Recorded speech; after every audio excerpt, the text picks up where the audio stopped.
کیا آپ جانتے ہیں کہ اللہ کے نزدیک سب سے محبوب بندہ کون ہے؟ Welcome to the series of پیارے نبی کی پیاری باتیں۔ آج ہم حضور اقدس صلی اللہ علیہ وسلم کے وہ ارشادات سنیں گے جو انسان کے دل کو بدل دیتے ہیں۔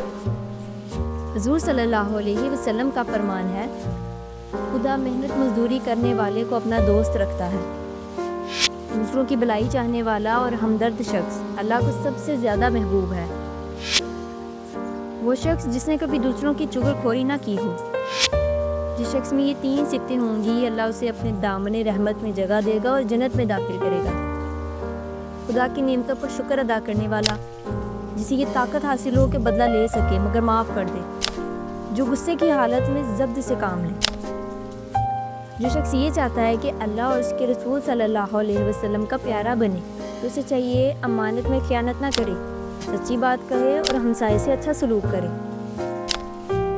یہ صفات نہ صرف اللہ کے نزدیک محبوبیت کا ذریعہ ہیں بلکہ ہماری دنیا کو بہتر بناتی ہیں۔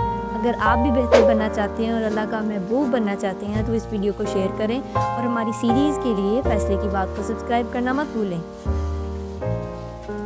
اللہ حافظ۔